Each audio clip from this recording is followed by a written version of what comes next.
త్రిదశ rice, అన్నింటికీ దగ్గరగా, మీ మనసుకి మరింత దగ్గరగా. త్రిదశ రైస్, వేర్ లైఫ్ షైన్స్. తండ్రి వారసత్వం తీసుకుని రాజకీయాల్లోకి వచ్చిన ఆ ఎంపీ ఎన్నికలు జరిగి 15 నెలలు గడిచినా నియోజకవర్గంలో కనిపించకుండా పోయారనే చర్చ నడుస్తుందట.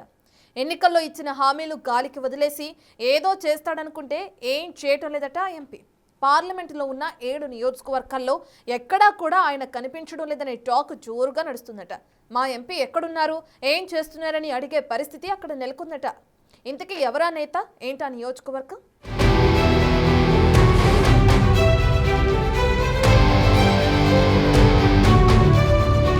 కోనసీమ ముద్దుబిడ్డగా పిలుచుకునే లోక్సభ మాజీ స్పీకర్ దివంగత నేత జీఎంసీ బాలయోగి అంటే దేశంలోనే తెలియని వారుంటూ ఉండరు. కోనసీమకు ఒక గుర్తింపు తీసుకొచ్చిన వ్యక్తి బాలయోగి. కోనసీమ అభివృద్ధి అంటే బాలయోగికి ముందు, బాలయోగికి తర్వాత అని చెప్పుకోవాలి. ఇందులో నో డౌట్. అంతలా అభివృద్ధి చేసి కోనసీమ ప్రజల మనసుల్లో చిరస్థాయిగా నిలిచిపోయిన వ్యక్తి బాలయోగి. అలాంటి మహానేత కుమారుడే అంబేద్కర్ కోనసీమ జిల్లా అమలాపురం పార్లమెంటు సభ్యుడిగా ఎన్నికయ్యారు. గంటి హరీష్ మధుర్ బాలయోగి వారసుడిగా రాజకీయాల్లోకి వచ్చారు. తండ్రి వారసత్వాన్ని పుచ్చుకుని రాజకీయాల్లోకి వచ్చిన హరీష్ ను కోనసీమ ప్రజలు తమ ముద్దుబిడ్డ కుమారుడని అందలమెక్కించి ఆదరించారు. 2024 ఎన్నికల్లో ప్రత్యర్థికి చుక్కలు చూపించి అత్యధిక మెజారిటీతో హరీష్ ను ఎంపీగా గెలుచుకున్నారు. తన తండ్రిలాగే జిల్లాను అభివృద్ధి చేస్తానని ఎన్నో కలలు కన్నా కోనసీమ ప్రజలకు ఆయన ఇప్పుడు ఏం చేస్తున్నాడో, ఎక్కడున్నాడో కూడా తెలియం లేదంటూ బాధపడుతున్నారట జిల్లా వాసులు.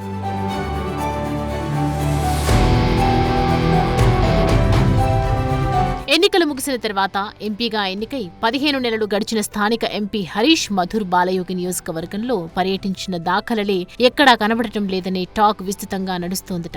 ఎంపీ హరీష్ గెలిచిన నాటి నుండి ఎక్కడా కూడా ప్రజలకు కానీ, పార్టీ కార్యకర్తలకు కానీ, నాయకులకు కానీ అందుబాటులో ఉండటం లేదనే టాక్ పార్టీ కేడర్లో వినిపిస్తోంది. తన పార్టీ ఆఫీసులోకి వెళ్లి అడుగుతామంటే, తమ సమస్యలను చెప్పుకుందామంటే అక్కడ వినే నాథుడే కరువయ్యారనేది లోకల్ గా టాక్. కనీసం వెళ్లిన వారి నుంచి వివరాలు తీసుకుని మాట్లాడే వ్యక్తులు కూడా ఉండటం లేదని స్థానికంగా నడిచే చర్చ. నియోజకవర్గానికి చెందని వాళ్లు ఎవరైనా కార్యాలయానికి వస్తే అప్పుడప్పుడు కనిపించే వ్యక్తులు కూడా కనీసం మనుషుల్లాగానే చూడటం లేదని టాక్ వినిపిస్తోంది.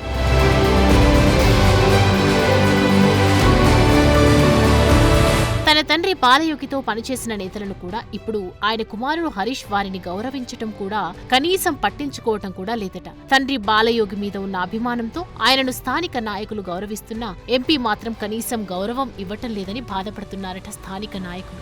బాలయోగి స్పీకర్ గా ఉన్న సమయంలో ఆయన ఢిల్లీలో ఉన్న నియోజకవర్గంలో చిన్న విషయం జరిగితే టక్కును స్పందించేవారనేది ఆయనను దగ్గరగా చూసిన వాళ్ళు చెప్పే మాట. చిన్న కార్యకర్త ఇంట్లో ఏం జరిగినా వెళ్లి దగ్గరుండి చూసి వచ్చేవారనేది స్థానికుల నోట వినిపించే మాట.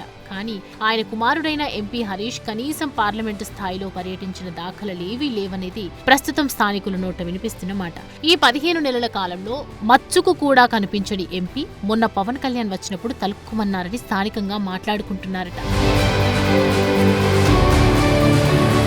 తన తండ్రి బాలయోగి చిరకాల వాంఛ కోనసీమకు రైలు మార్గం. ఆయన ఉన్న సమయంలో కోటిపల్లి నరసాపురం రైల్వే లైన్ కు శ్రీకారం చుట్టారు. ఆయన మరణానంతరం అది నత్తనడకన నడుస్తుంది. ఇప్పుడైనా బాలయోగి కుమారుడు ఎంపీగా ఉన్న సమయంలోనైనా కోనసీమకు రైలు కోత వినిపిస్తుందని అక్కడి ప్రజలు ఆశగా ఎదురుచూస్తున్నారు. అయితే రైల్వే లైన్ పనులు మాటల్లోనూ కాగితాల్లోనూ తప్ప క్షేత్రస్థాయిలో ఎక్కడా ఇంచు కూడా ముందుకు కదిలిన పరిస్థితి కనిపించలేదనేది స్థానికులు చర్చించుకుంటున్నారట. నియోజకవర్గంలో జరుగుతున్న కార్యక్రమాల్లో గాని, అభివృద్ధిలో గాని ఆయన మార్క్ ఎక్కడా కనిపించలేదని విమర్శలు వినిపిస్తున్నాయి. తన తండ్రిలానే అభివృద్ధి చేస్తాడు అనుకుంటే అభివృద్ధి సమస్యల పరిష్కారానికి చొరవ చూపటంలో ఎంపీ ఆమడ దూరంలో ఉంటున్నారనే టాక్ నడుస్తోందట. పార్లమెంటు పరిధిలోని 7 అసెంబ్లీ నియోజకవర్గాలుండగా ఒకరిద్దరి ఎమ్మెల్యేలతో తప్ప మిగతా వారితో సఖ్యతగా కూడా ఉండారనేది ఎమ్మెల్యేల సన్నిహితులు చెప్పే మాట. సన్నిహితంగా ఉన్న ఎమ్మెల్యేలు మినహా మిగిలిన నియోజకవర్గాల్లో ప్రోటోకాల్ ప్రకారం ఎంపీ ఫోటోలు కూడా వేయటం మానేశారనేది లోకల్ గా గుసగుసలు వినిపిస్తున్నాయట. తాజాగా రాజోలు నియోజకవర్గంలో కేసినపల్లి కొబ్బరి చెట్లు మూడువారిపోయి చచ్చిపోతుండటంతో రైతులు ఆవేదన వ్యక్తం చేస్తున్నారు. దీనిపై ప్రభుత్వమే స్పందించి మంత్రులు, ఉన్నతాధికారులు పర్యటించి స్థానిక రైతులతో సమస్య గురించి వివరాలు తీసుకున్నారు. ఎంపీ మాత్రం అటువైపు కన్నెత్తి కూడా చూడలేదట. దీంతో కొబ్బరి రైతులు ఆగ్రహం వ్యక్తం చేస్తున్నారట. స్వయంగా డిప్యూటీ సీఎం కూడా సమస్యను నేరుగా తెలుసుకునేందుకు కేసినపల్లికి వెళ్లారు. డిప్యూటీ సీఎం పర్యటనకు వచ్చిన సందర్భంలో కనిపించిన ఎంపీ అంతకు ముందు ఏనాడు తమ సమస్య గురించి తెలుసుకునే ప్రయత్నం చేయలేదని రైతులు కూడా మదనపడుతున్నారట. ఇలాంటి స్థాయిలో కోనసీమ అభివృద్ధి చేస్తారని ఆశించిన ప్రజలు ఇప్పుడు ఆ ఎంపీ ఎక్కడ ఉన్నారో ఏం చేస్తున్నారో కూడా తెలియక నిరాశకు గురవుతున్నారట.